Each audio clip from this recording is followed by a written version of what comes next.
Welcome to the Work Hard, Play Hard podcast. My name is Rob Murgatroyd, and I'm a former doctor turned lifestyle entrepreneur. Each week, I interview some of the best minds on the planet on the science of achievement and the art of fulfillment. Come take this journey with me. Excuses are over. It's time to live. The catalyst for thinking about it differently was my brother-in-law telling us about this family who sailed around the world. You know, that just that little sort of idea caught our imagination.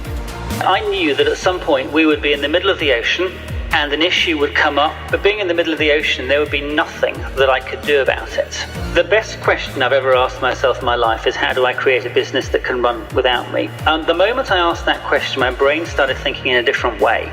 Put your family first, work out what's the shared narrative of what you want to go and do with your family, and put that story front and center, and then reverse engineer your life to meet those goals, because there is nothing more important.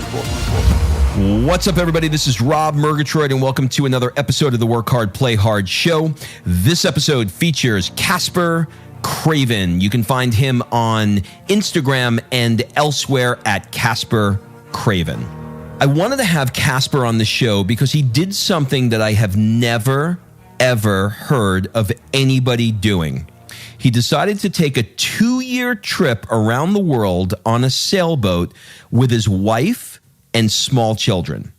And he did it at a time where he had no money and his relationship with his wife was not great. So in this episode, you're going to learn how the power of a 5-year plan to create a trip like that can allow you to create almost anything in your life you want. And Caspar, for me, is an example of how to create real fulfillment in your life. And that's exactly why I created the Work Hard, Play Hard Mastermind, to help you get to a level 10 in fulfillment in your life. So look, if you are a hard-charging entrepreneur that is spending way too much time in front of your computer and not living your life the way you want to live it, come join us in 2019 in Boston, Monaco, and Italy. We are now more than half sold out. I can't believe it. It's happening so quickly. If you want to be a part of this with us, fill out the application at workhardplayhardmastermind.com. We'll jump on a call to see if you're a good fit for the group and if they're a good fit for you. So think of the mastermind as 2 parts. The first part is the trip. We're heading to Boston. We're going to do things like meeting with Tom Brady's trainer at Gillette Stadium and get a metabolic baseline to help people improve fitness. We're going to go to the south of France, where I'll have helicopters waiting for you in Nice to drop you into Monaco. And then we're going to wrap the year up having some fun in Italy, doing things like truffle hunting.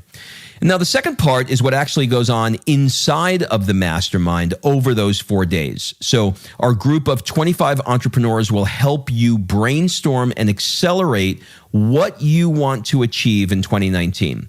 And we'll do that through a variety of exercises. Or if you need help in figuring out what the next chapter is for you.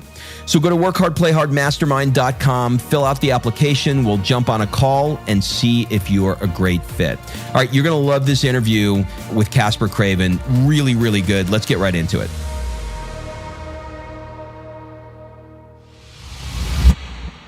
Caspar, welcome to the show. Thank you very much. It's great to be here. You know what? I am bouncing out of my chair for so many reasons to do this interview with you, and we're going to get into all of it in just a bit. I'm holding myself back on asking 20 million questions that I want to ask you. So let's just start with thank you for making the time.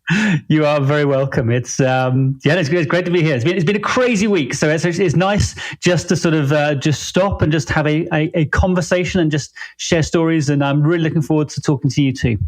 Awesome. Okay, so what we're going to do is we're going to talk first a little bit, if this is okay with you, about your background. Then we're going to talk a little bit about your story and the kind of work that you do. And then we're going to talk about how you've integrated play into your life, sort of post your story. And then we'll wrap up with some quick rapid fire questions. Cool? Sounds awesome. Okay, so I think a good jumping off point to start with is where people come from, because I really believe that informs who they are. So let's start at the beginning. You were You were born in 73 in Plymouth, England, which is a port city in Devon. And if my geography is correct and my history is correct, that's where the Pilgrim Fathers set sail for America. Did I get that right? Absolutely right. From the Mayflower steps. I was born in 72, by the way. I love the fact you've made me a year younger, so thank you for that. I'll take that. So my school was only a few miles from the Mayflower steps where the Pilgrim Fathers set off. You're exactly right. You know what's so weird about this? My wife is from Manchester, New Hampshire, and we when I go visit her, sometimes we'll stop and we'll go to Plymouth Rock, and I sort of like look out at the ocean. So, you were on the other side of that ocean, which is just so fascinating to me, So can you describe what growing up in, that sort of narrow cobblestone streets was like? Okay, actually, I grew up in a tiny little fishing village, which was actually about 30 miles outside Plymouth. And it was a really small community. And my parents split up when I was quite young. So I was growing up there with my mum. And literally, we lived about 200 meters from the beach. And I got to know all the fishermen down there. So, every morning at 7 o'clock, I'd meet all the fishermen and we'd sit down on the beach. And I was only like sort of 10, 11, 12. And I would just love hearing their stories about how they went out fishing. And they were kind of my guides and my mentors, all these sort of, guys who would spend their whole lives on the sea going out fishing. So that was, big influence. And that's kind of where things started. Sort of playing around on beaches and exploring the coastline around Devon and in a small boat, and just figuring out how the sea works. And just that. So that was it basically. That was where it started. So you were an entrepreneur really right from the get-go. Around 14, you started your first business, which was essentially catching crabs, and by 16. You were exporting those crabs to Spain. Where do you think that entrepreneurial spirit came from at such an early age? So I remember when I was about, I was quite young, probably about 9 or 10. I really wanted to have this sort of this toy, and my mum didn't really have much money at the time. I remember sort of having a real tantrum around it, real spoiled brat stuff. And then my mum found a way to get the money together for this. And I felt so bad, the sacrifices she made to go and get that for me, that I thought, you know what, I'm never ever going to be poor. I always want to be able to have enough to provide. So the first time when that really came to play was when I was 14, and I found this abandoned fishing boat and repaired it. And started going out and catching these crabs and lobsters. And it was funny because I used to have this sign which I put on this little shed down by the beach, which said crabs for sale. And, I sold a couple of crabs, and then I figured out I've got to do something in a different way. So I got these T-shirts made up which said crabs for sale, literally on big letters right on the front of it. And I'd be walking around the beach and people would see the T-shirt and they'd start laughing. And the moment they started laughing, then I'd get in conversation. And then that's kind of where we really started to sort of, bring a bit of humor into it. And that's where it started at 14. And then, as you mentioned, by the time I was 16, I was sending about half a ton of crabs a week off to Spain. You started to figure out marketing with your T-shirt pretty early. Yeah, exactly. And finding the humor and stuff, right? Because it's. I want to fast forward a little bit to Plymouth College. And then from Plymouth College, you went off to the University of Southampton and you got a degree in accounting. Why the switch from, where you were into accounting? Okay, so I probably had the best advice and at the same time the worst advice that I've ever had in my life. So it was my dad who always said that, if you want to get anywhere in the world, you've got to start with getting a professional qualification. And his view was you either become a lawyer or an accountant. So I trained to become an accountant. And, it was good because, I did do a lot of rigorous training, and that continued for quite a number of years. So it gave me a really good grounding in business. So I have, pretty good understanding of how things work. Bad advice because it made me do something that I'm not really all about. And I guess later on in life, I found the things my true vocation. and what I'm really passionate about. So it took me a little bit longer to get there. But, it's all about the journey, isn't it? And you do that. So I did what you might describe as the traditional route, the route that everybody expects you to go and do, and the one that I'm trying to disrupt everybody else in the world to ignore now and go and follow their own paths. All right. So when you say journey and I say journey, they are two different things, which we are about to get into. So in 94, your now wife, and I think you say her name, Nicola. Is that right? Nicola, yeah. Nicola. Okay. Tomato, right? We're on two different sides of the ocean here. I was going to say Nicola. Okay. So your now wife, Nicola, entered your life, and you blink your eyes. You have 3 beautiful children, Bluebell, Columbus, and Willow, which, by the way, are the most amazing names I've ever heard in my life. Is there any significance behind the names? Columbus is sort of standing out for me. So there kind of is. So the whole, so Bluebell came from, when I used to do my fishing down in Devon, and I used to be sort of down near this, down the coastline, in around April, May time of year, you'd look up on the headland and the cliffs would be just full of bluebells. And it was just really poignant. And we kind of just really liked the name. Columbus, we just thought it was a strong name. We didn't really know we were going to go and sail around the world at that point. So it was maybe kind of a little bit prophetic. And Willow we just liked. So the names just appealed to us. Shakespeare says what's in the name, right? Okay. Absolutely. So let's dig into that. So around 2009, you and your wife were kind of in a crummy place in your marriage. You're stressed, money issues, kid, just all of the stuff that everybody deals with when they're, starting out with 3 kids. And it sort of created this introspection. Can you place us where you were and tell us the story of when your brother-in-law told you about this family that sailed around the world? Yeah, totally. Well, actually, we only had 2 children back then, actually. So 2009. Okay. So there's another twist in the story that comes after this. 2009. I've been running my business, which was in data analytics, for about 3 or 4 years then, and the business was losing money. And we figured out that I would have earned stacking more shelves at the local supermarkets, the local Walmart. We had arguments about money. We had arguments about not about feeling guilty, about not spending enough time with the children because I was working 16, 18 hours a day. Nicola was working and bringing up the young kids. And life was just really, really painful. And I guess to the outside world, it probably looked okay. But, we're there with a family, with young kids and, running your own business. But on the inside, it just felt horrible. We were asking ourselves the question, is this all there is to life? There must be more than this. Because it just felt like if we're going to do this for another 20 years, then, there really wasn't much fun and joy.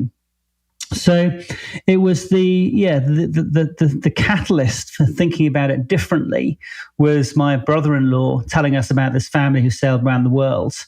And, that just literally that little sort of idea caught our imagination. And it was crazy for so many reasons.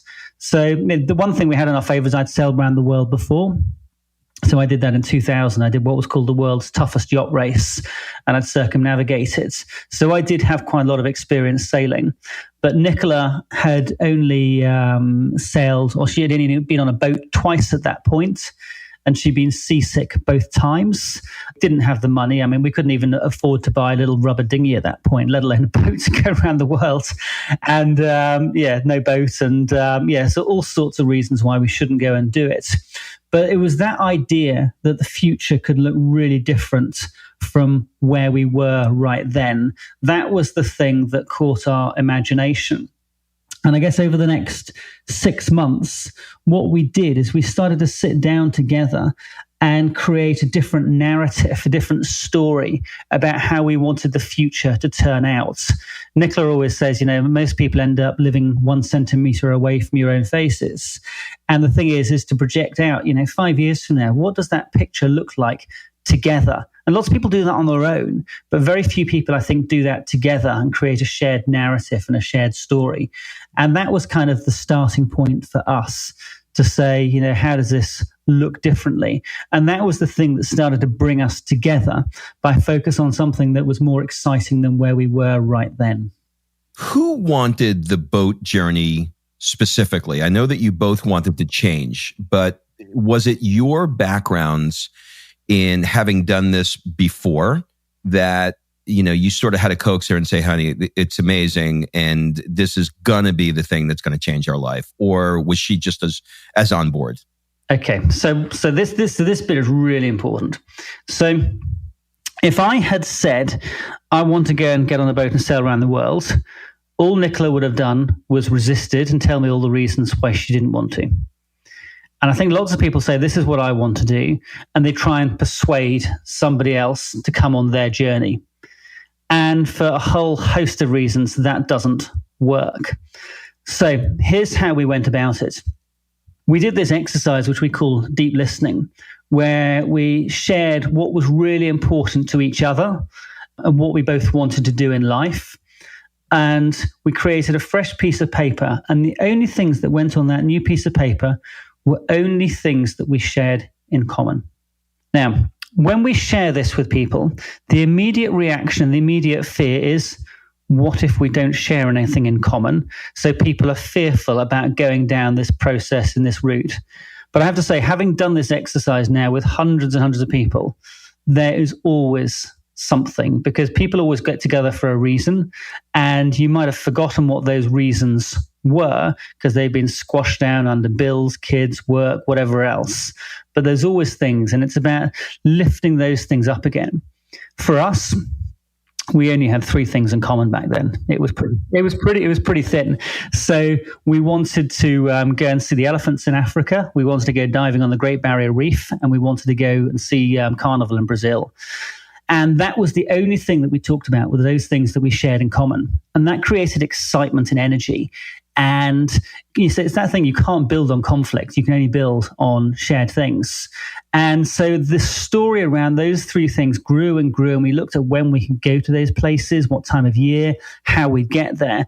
And then Netta eventually said, well, why don't we get a boat and go and do this? Whereas if I'd pushed the agenda onto her, she would have resisted. So it's about creating that shared narrative and only coming from a place of what you agree on in common. And, I've done so many other things with other people, and they say, but I really want this. And it's like, well, if you don't both want it, then you've got to let it go, because you won't progress otherwise. And you kind of got to trust that some of these things may come back, but they may not.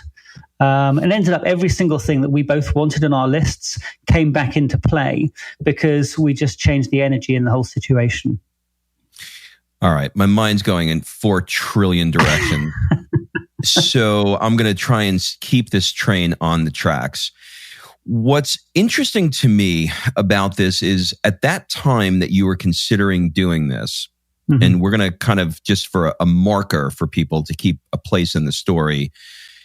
But about 5 years before you took this trip, you made a decision that you were going to have a 5-year plan and that you were going to tick away at whatever you needed to tick away, which we'll get into what those things were to get there.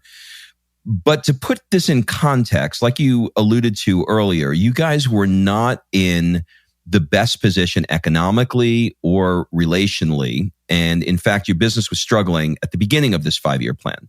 So where do you think the idea to put your family first and create a business around that came from? So in other words, you had to create a business that funded this idea, which essentially is born out of, we want to put our relationship and our family first. Where did that come from? Kind of talk to that a little bit, that time in your life. Okay, so let's put the chronology is helpful. So 2009 is when we came up with the idea to go and do this. And we gave ourselves 5 years to make the plan happen. So 2009 was when we had the idea. 2014 is when we said we were going to go and leave. And we created this vision statement, which was handwritten, and we put it on the wall in our kitchen. So every single person came into our house. It was the first thing they saw, and we told everybody that we're going to go and do this. Now, in my entrepreneurial life before, I'd always worked on the basis, I'm going to build a business up, sell it, or in 5 years' time, I'm going to sell it. Then I will have some money, and then I will go and do the things that are really important to me in life. And no matter how close I got to that 5 years, it was always 5 years. It kept moving further and further out. So by putting that fixed date in there of 2014, that had a really powerful psychological effect, because we got to 2011, 2 years in, 3 years to go, and nothing had fundamentally changed in the business. And I thought I was doing things that changed stuff, but really I was just tinkering around the edges, and I was not doing things that were changing the game. And because that 5 years had now become 3 years, it's like, okay, I need to think about this in a fundamentally different way. And that was when I started really immersing myself in learning, how do you grow a business so that it really scales fast? And the initial model was, well, let's build it up and sell it within 3 years. And as we started to get into 2012, and we're now 2 years away, the thinking became, well, how about we build this business up so that it can run without us, so that we can go off and do our sailing and the business will still be there. We don't have to sell it, but it's capable of running without us. So I guess the big shifts happened in that year 2 to year 3, so 2012 in our world. And the crunch point for me with that was I was learning all these different techniques of how to turn an ordinary business into an extraordinary business. But I was driving things so hard that basically my team threatened to leave the business and walk out just because I was being so driven. And that was the point where I said, okay, I've got to approach teamwork and leadership fundamentally differently. And I have to build on the strengths of everybody else. And beforehand, I thought, how do I make myself brilliant? And I came to realize the role of a leader is to make everybody else brilliant rather than making yourself more brilliant. And so that was the shift. And then for the next 2 years after that, 2012, 2014, that's when we went through real rapid growth, not just in that first business, but we created 2 other businesses as well, but just by following that same principle of, building it so it can run without us based on amazing people. All right, so let's stay in that zone for just a second. Just a couple of follow-up questions there. How often, we're going to have to chronologically bounce back and forth from the trip to 5 years before the trip. I don't know how else to do it, but how often while you were on the trip did you check in with your business? So the first business, the data analytics business, I would dial in for monthly board meetings. So I would get the board papers, so I'd spend an hour or 2 beforehand, and then I'd call in for 2 or 3 hours, and then do a couple of follow-ups, and that would be it. So that was all for everything per month. So let's say a day. Literally 3 hours in a month, and that was it. Correct. How did you manage the? God, I wish I had 2 mouths right now. There's so many things I want to ask you. How did you manage the anxiety that most people right now can't go 10 minutes without thinking or checking in on their business, let alone work 3 hours in a month? How did you manage the anxiety, and did that change over that period of time? So look, the best question I've ever asked myself in my life is, how do I create a business that can run without me? The moment I asked that question, my brain started thinking in a different way. And, I knew that at some point we would be in the middle of the ocean and an issue would come up with staff, with a customer, with, I don't know, something. And there would be this immediate thing. But being in the middle of the ocean, there would be nothing that I could do about it. So I realized the levers for me was to just build an incredible team of people and trust them to get on with whatever they had to deal with. Because I think most business owners, they trust their team so far, and then when they can see things aren't going wrong, they'll instantly try and jump in and try and fix it. And all the time your team know that you are likely to do that or able to do that, they won't fully own it and take responsibility for it. So it really is all about the culture of the business and getting people in the right roles where they're doing the things that they're absolutely brilliant at, and then just trusting them to get on with that so they can go and do it. So the bottom line is just built an amazing team of people. And we're very clear on the mission, where the business was going, why we were in business. And we had a really clear set of values. So the culture went really, really deep as to, how do we behave? How do we act? And that was the thing that enabled me to sort of just say, okay, here you go, guys, you run the business and just let me know, once a month how it's going. So you were initially pushing them. They pushed back and they said, we're all going to leave you if you keep doing this. And Correct. You were pushing them because you had a giant goal and that's how you saw that you were going to achieve the goal. But then you learned that it was better to be able to build the team, let them do their job and not go in and fix it, because then they'll rely on you to go in and fix it. 100%, you got it. And it's funny, I was talking to someone the other day and they said, look, I want to do what you've done, but what I need to do is get all the systems and processes in place and then tell the team how they're going to run the business and let them go and do it. And it's like, no. That's the wrong way around. If you force stuff on people they don't want to do, the moment you're not there, they'll kick it out anyway. So it's far better to co-create this stuff with the people in the business and the people in the team, and then they'll embrace it and adopt it. So it really is about engaging the different people in the business rather than telling them what to do, which is where I came from beforehand. So. Okay, were there any particular applications, software, systems that you use that were super helpful? In other words, did you have Evernote, checklists, Slack, or anything that you implemented that really made a difference? Honestly, no. I mean, it was just, we just communicated by email. We used Salesforce, the CRM system. But I think it was just email and phone calls, basically. So no particular technology. So. No. That's good, because my brain is saying, well, what would be important to be able, because I'm putting myself in your shoes and saying, if I were doing this, how would I do this? And I would rely on systems, checklists, procedures to make sure that they were followed. But I think what you're teaching me is to make sure that you have the right people in the right seats to do the job, and then get out of their way and let them do the job. Absolutely right. One of my mentors used to say exactly those words to me: get out of your own way. You've got brilliant people, let them get on with it and do what they're best at. And we had two other businesses which we set up and ran in exactly the same way. And we spent even less time in those businesses. We would just get an update email every month and they just tell us how it was going and what the numbers were. And it's like, great, okay. So all about the people. Was it, if you had to pick a key player or a key position in each of the businesses that you've done, would you say that the key position was some level of management that made sure everything, the trains operated on time? Different in different businesses. So the bigger one, the data analytics business, I would say that I had probably 4 or 5 real A-grade players.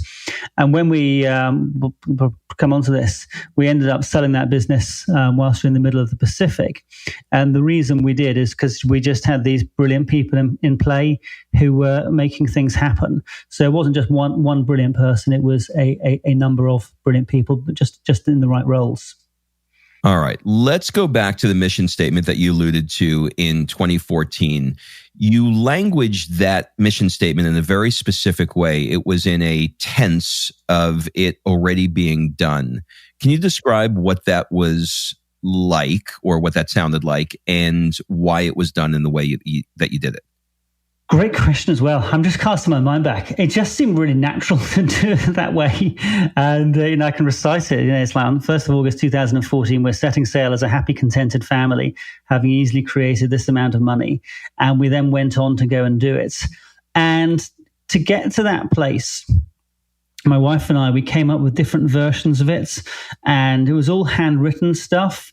And we would, we created, I don't know, goodness knows how many different versions of this over that 6-month period. But it was that absolute statement of intent. And the most powerful thing about it was the fact that it was co-created.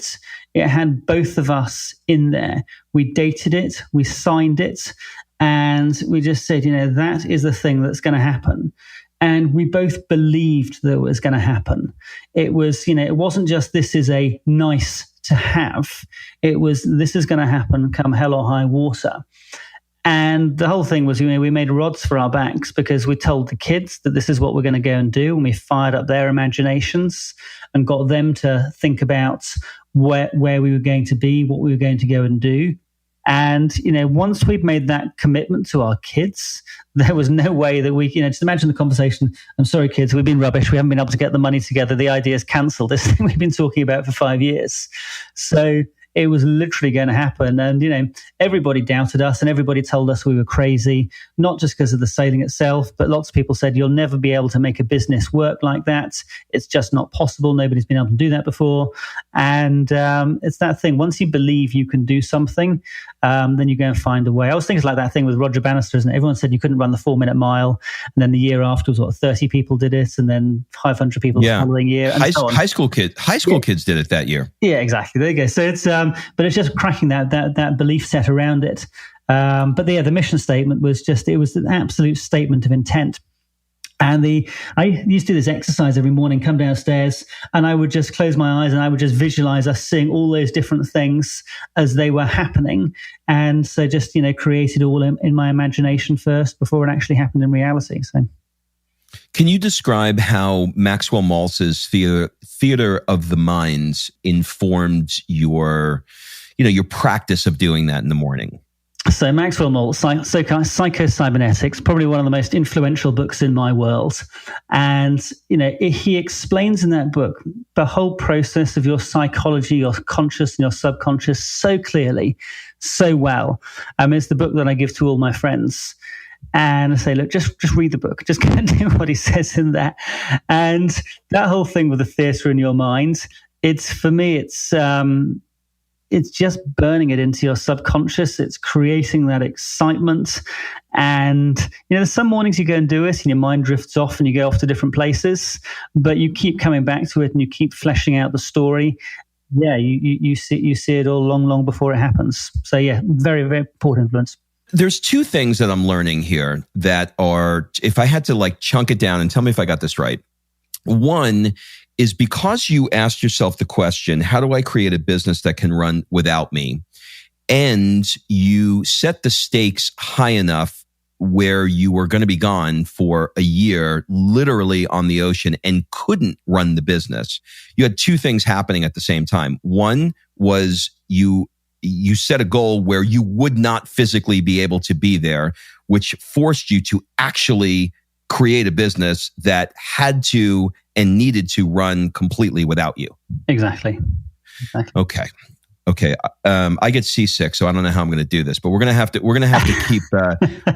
keep going here. All right. So now you also thought about potential problems that could arise while you were sailing, and you even went as far to mitigate those problems as becoming ship doctors. Can you sort of unpack how you viewed this, worst case scenario plan that you deployed? Yeah, no, of course. So the whole thing was, as we were thinking about this, sure, we looked at the things we wanted to do and why we wanted to do it and why it was so important to us. But we also looked at all the things that we needed to consider. And, lots of people told us reasons why we shouldn't do it. And the things like pirates, things like what if a medical situation arises? What if something happens to the boat and you sink? All these different things.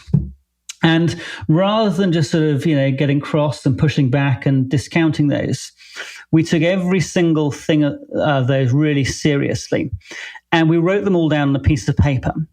Because we knew if we tried to tackle all of those one by one, if we tried to tackle them all at the same time, we would have been overwhelmed, our brains would have been fried, and we would have been stuck in that sort of whole tyranny of the how do we do this stage. Because the moment you set any big goal, both your mind and everybody else's minds will say, well, you can't do it because this, and this. So we created this piece of paper with all these different things on it to consider, and then literally started to go through those one by one, saying, how do we get comfortable with this risk, with this issue, and what are the things that we need to do? So the medical one, which you mentioned, was, that was quite a big one. So, we'd done a tiny bit of first aid training in the past, and we looked at our route around the world where we were going to be going. So we saw where there were medical facilities, and we also saw where there were not medical facilities, primarily in the middle of the ocean.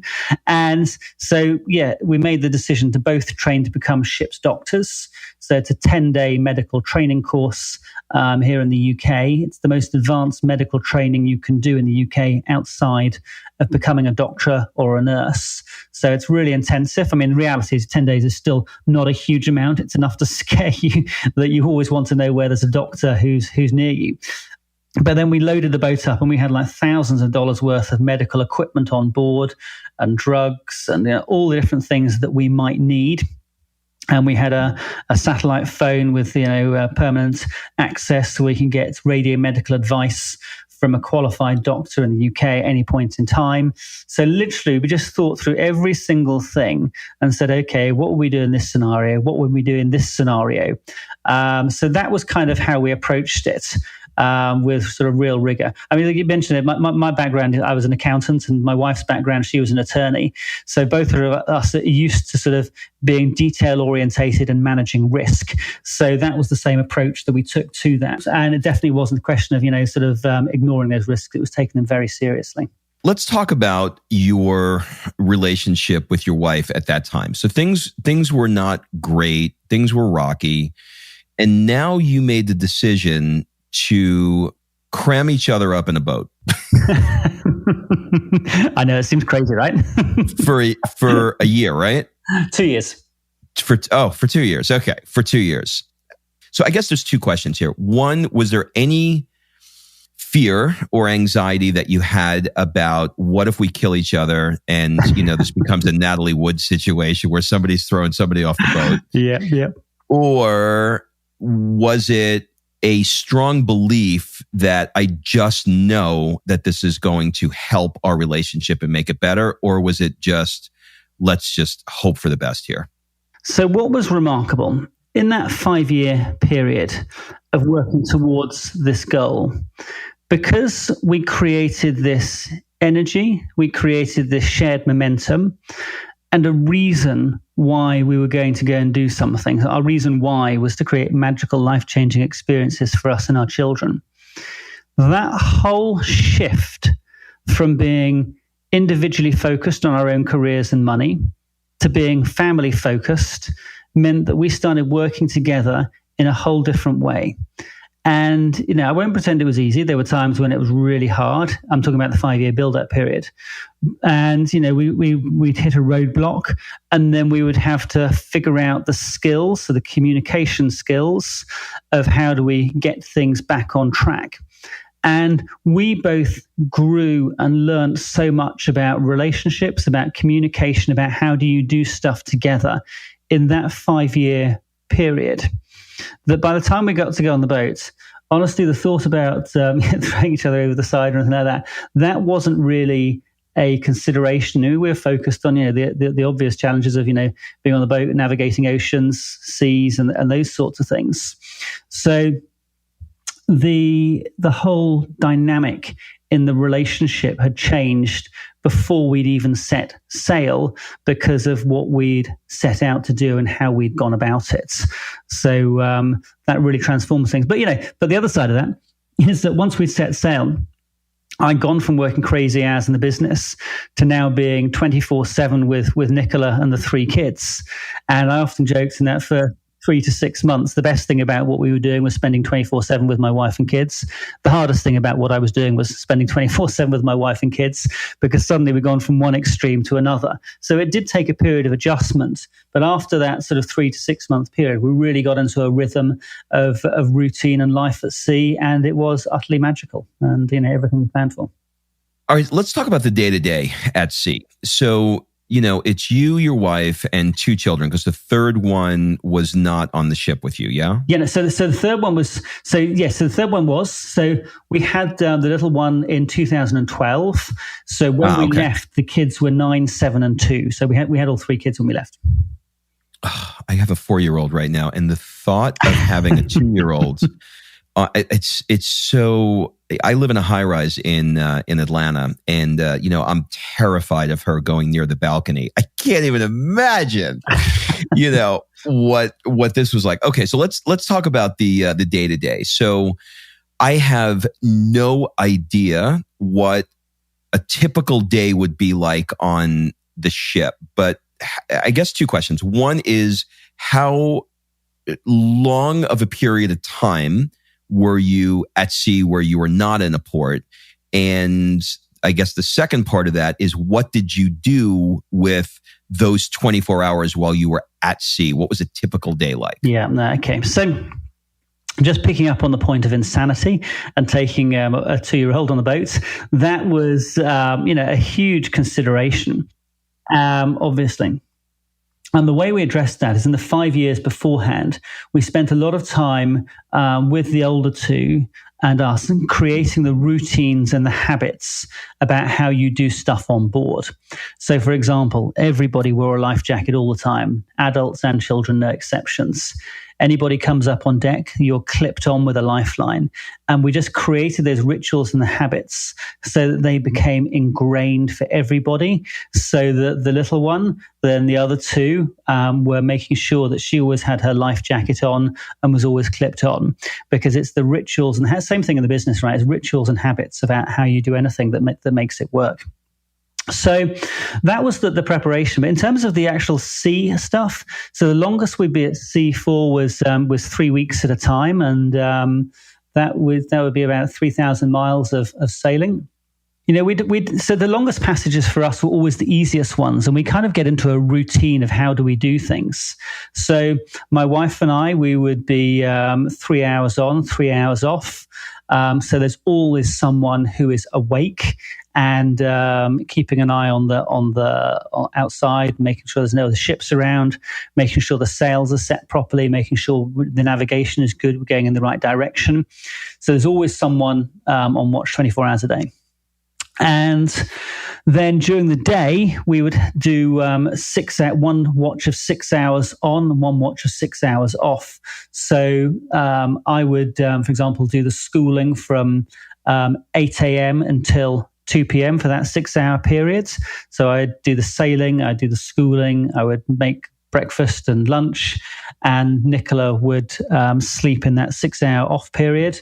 And then from 2 p.m. till 8 p.m., then Nicola would be on watch and I would get a longer sleep. And then overnight we go into the 3 on, 3 off. So we just developed this routine. Yes, schooling in the morning. Whoever's on watch is always doing the navigation, making sure the boat is okay, and making sure that we're safe. So it just developed into a very easy routine. And for us, the longest passages were always the easiest. And after 3 weeks at sea, if someone said you've got to continue for another 2 weeks, it'd be great. Okay, let's go and do it. The short passages of 1 or 2 days, you just start to get into the routines and then you stop. Yeah, so that's kind of how it works. Did it feel like your brain started to change? In other words, right now, I'm sure your day-to-day is very different, right? You're a keynote speaker, you travel, you're running businesses, you're probably, I'm making assumptions here, but I'm assuming that you've got a smartphone and you're connected just like we all are. When you're 2 weeks at sea with your kids, you're not. So, was there this, I guess the question is, did you tap into a part of yourself that you didn't even know existed? So this is one of the most important things I think that came out of the whole thing that's relevant for our society today. We were basically off the grid for 2 years. So we had smartphones, but clearly out at sea, there's no signal. And rather than we all get addicted to the stuff coming through on our smartphones now, and, I'm as bad as anybody else right now. But at sea, we didn't have that. So what did we do? We ended up sitting around the saloon table and we would have 3 meals together. we'd talk, we'd read, we'd play games. We really got to know each other as people. And that was where a lot of the real magic happened, just getting to know each other and appreciate each other as human beings. Now, here's the interesting thing. So after we sailed, we then decided to come and spend part of our time in the States. So we keep the boat in San Francisco. And every year we do an expedition. So we came back for 1 year. We were mostly in the UK. And then last summer, we sailed San Francisco to Canada and back, so about 2,000 miles at sea. Now, in the year that we were back, all of us kind of got back into the digital world with iPads and iPhones and so on. And suddenly there's all the stuff that's coming through. We get back on the boat. And within 2 days, the smartphones had just been put away, and suddenly we're interacting together as a family, and we're doing all those amazing things together, the books, the reading, the playing games, and so on, because it's just been disconnected. And I have to say, it's such a wonderful place to be. But all of us, and I think in the world today, we all suffer from this, the communication overloads from our phones and so on. And I think it's a really healthy thing to do, to go and disconnect and just get away from that all. How old are the kids now? So they are now 13, 11, and 6. How has this impacted their life? Yeah, so they've all gone back into, so one of the questions we had beforehand was, that you'll never get them settled, you'll never get them back into school again. They have all settled back into the year they would have been in as if we hadn't been away. And they are thriving at school. They're confident. They're getting on with it. They're, worldly wise. I always describe my little one, my 6-year-old, as my leader on the pitch. And I came up with a phrase yesterday that for one of my talks, and I was talking about it to her. And I said, "Shall I tell this to Bluebell, our 13-year-old?" And she said, "No, I wouldn't bother. She won't be interested." And I thought about it. Yeah, she's exactly right. And, she has so much wisdom. And I think it's because just being exposed to different experiences and being around different people. So we met some remarkable people as well who, clearly influenced all 3 kids. So, they've come out of it well adjusted and, curious to learn things and enjoying life. They asked the astronauts when they went to the moon, a lot of them suffered depression after they came back. Mm-hmm. And, a lot of that had to do with, okay, I've been to the moon. What's next? Is there a little bit of that sort of sentiment for you right now, with either going, how do I top that? What do I do now? Great question as well. So look, everyone always talks about this as, you have the adventure of a lifetime. I reject that language. Here's why. So when I did the Round the World race in 2000, I remember coming back from that. And 3 months afterwards, sitting at the bottom of my dad's garden with a bottle of whiskey, because you have an amazing high, you hit the low. Exactly what you said with the astronauts, right? So we knew right from the get-go that we were going to build into this what's going to happen next. So in our vision statement, which is in the book, you can see, when we return, we're going to return as a happy, passionate family, and this is going to lead on to new adventures. And we didn't know what they were back then, but we knew there was going to be something. This is going to be a stepping stone to new things.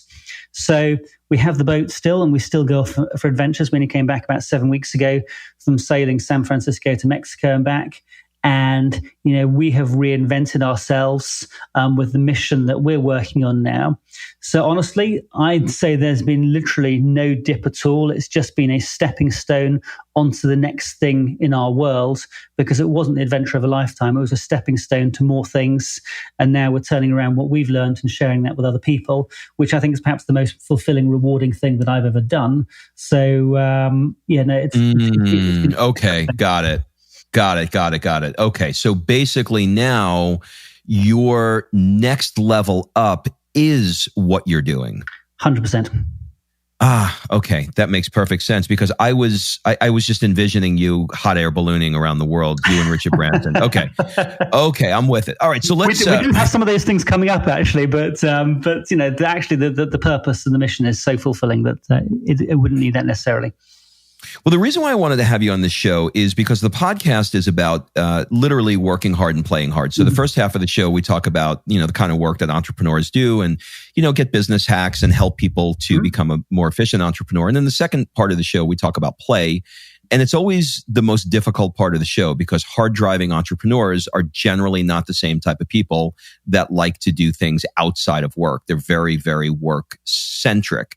And you are probably the only guest, maybe one or two others who are close, that has, I don't know, maybe if I had to tip the scale, I kind of feel like play is a little bit bigger for you than work, but at best, you're pretty even with both. But I'd like to ask you a little bit before we wrap up here about sort of like the areas that are in your life now that are outside of work that sort of, are a little bit more around play. So what is a typical Saturday morning like for you now?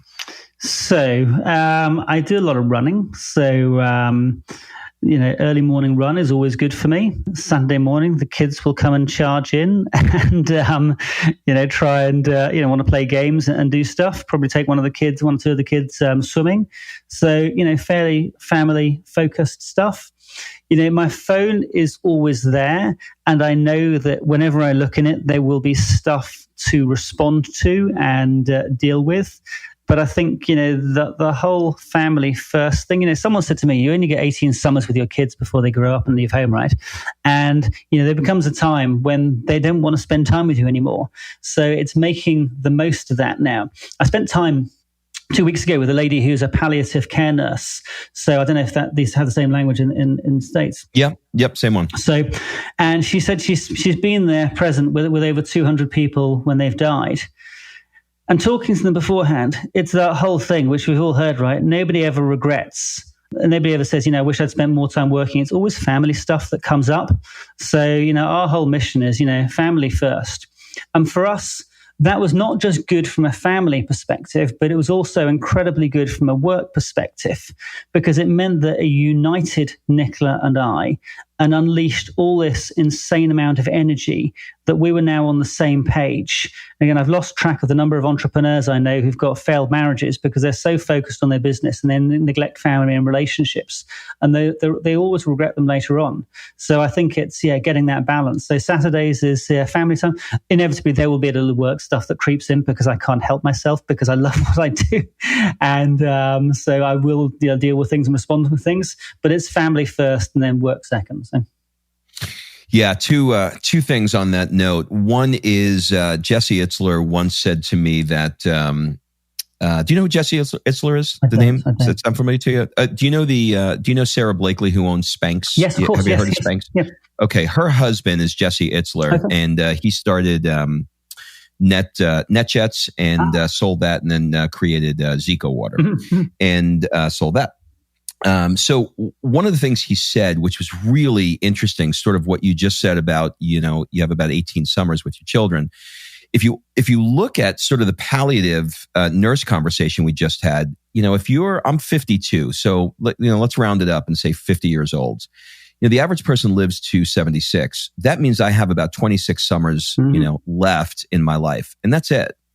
And he went on further to say, if your parents are living in another state or another country or whatever, and they're 70, then you have, if you see them once a year or twice a year, you may have 6 to 10 times left that you'll ever see your parents before they're. And so you can keep doing this math and you start realizing it. And the other thing that somebody said along the lines of what you just said, which was interesting, is my family gets my best and everyone else gets the rest. And I really loved that statement. And I thought you might like those. I love that. You know what? It's funny. I remember when I was in the really painful stage, Nicola would say, by Friday night, all I'm left with is the pith of the lemon. There's literally nothing left of you because you've given everything to work. And it's like, there's something that's just wrong about that story. So I love what you just said. A couple of more questions on play. Mm-hmm. If you could only go to one restaurant before you die, random question, where would it be? Where would your last meal be? Sydney Fish Market. I had the best oysters and the best sashimi ever in the world there. Oh, I love that. Okay. If you had all the time and the money in the world to pursue a hobby or a recreational activity, what would it be and why? You know what? One of the things I started doing, I did some speaking gigs in Hawaii last year and I learned to surf there. And it's something I've not done very much of, but I would love to go and do more surfing. Well, I am moving to California specifically to learn how to surf next August. That's my goal. So you can come out and I'll hopefully by then I'll be able to teach you. That sounds awesome. I'll hold you to that. When you come to the end of your life and you're lying on your deathbed, what would you regret most if you didn't do? Oof, you know what? Can I share a short story? Of course. Take as much time as you need. So when I did the round the world yacht race in 2000, the guy who arranged it, ran it all, was a gentleman called Sir Che Blythe, who was the first guy to sail around the world the wrong way. And I remember he asked me the question. He said, you know, Caspar, there'll come a time when you're looking down at your toes. And he said, if you look at your toes and you ask the question, have I done everything that I want to do in life? He said, if the answer is no, you're going to be pretty brassed off. So stop messing around, work out what you want to do, and go and get on with it. And that's basically been how I've lived my life ever since the year 2000, to work out exactly what I want, to not worry about what other people say, and just to pursue it and go for it. So I don't think I'd regret anything. I'd just go and do it. So. Oh, that was beautiful. All right. So we're going to wrap up with quick rapid fire round. Answer these as quickly or as slowly as you like. It's basically a first thing that comes to mind rounds. What would your friends say is one of your superpowers? Connecting people, telling stories. Connecting and telling stories. Okay. What's one of the things you're afraid of right now? Not impacting enough people in the world and not really driving as hard as I can to get the messages out there, because I think these are powerful messages. What keeps you up at night? Usually my 11-year-old, when he comes downstairs and says, I'm awake, I'm bored, can you come and talk to me? What do people never ask you, but you wish they did? You know, I think the most important thing that I really think impacts the world is this whole thing about the shared narrative. And I love the fact you've asked me about that and we've spent time exploring that. I wish more people would ask about that and be open about that side of things, because the whole relationship side of things, it's not just home life relationship, it's work relationships too. And that real deep listening piece is such a powerful piece. So that's a message I really want to get out there. So I wish everyone would ask about that. What's the one thing you want to get better at? That's a good question. I think the thing that came up to my mind was just appreciating and understanding the different things that everybody has. There's one or two unique skills, and just getting even better at just seeing the brilliance that each person has. Other than Psycho-Cybernetics, what book have you reread the most?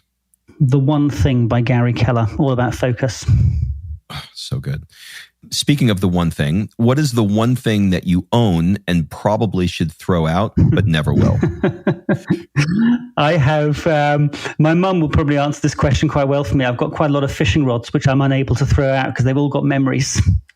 If you had to give a TED Talk on nothing that you're known for, nothing that you speak about, it could be on anything you like to do or have a passion for, what would it be?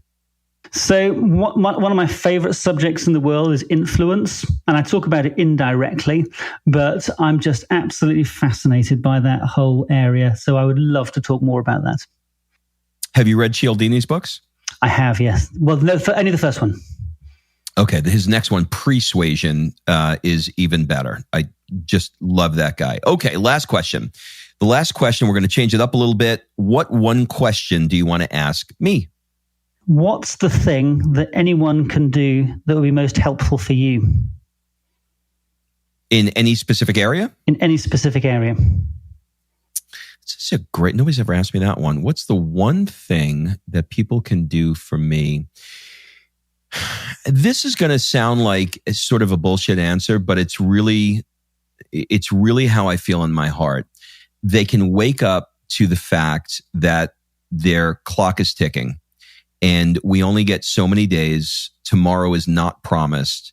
And really, really, really get clear about what you want to do, so that if you didn't wake up tomorrow morning, you would rest your head comfortably knowing that you did the best you could to live your best life, and you stopped focusing all of your energy on work. That would be a gift to me. Wow. I closed my eyes. You were just saying that. I hope everybody listening to this. That was really, wow. Thank you. Yeah, you are so welcome. So, do you have any final words, suggestions, or an ask for the people that are listening? My only ask would be, following on from your cue, put your family first, work out what's the shared narrative of what you want to go and do with your family, and put that story front and center, and then reverse engineer your life to meet those goals, because there is nothing more important. Amazing. Caspar, you have an awesome name. Your children have an awesome name. You have an awesome story, and that's a lot of awesome in one sentence. But thank you so much for being a part of this. You are very welcome. I've absolutely loved it, and amazing questions, amazingly perceptive. Thank you so much. It's been awesome too. All right. Thanks for listening. If you love this episode and you know someone that needs some help in either stepping up their work hard game or their play hard game, it would mean the world to me if you shared this podcast with them to help me get this movement out there. So if you like what you heard, head on over to iTunes, take 30 seconds, and leave me a 5-star review, and I will be forever grateful. So until the next episode, excuses are over. It's time to live.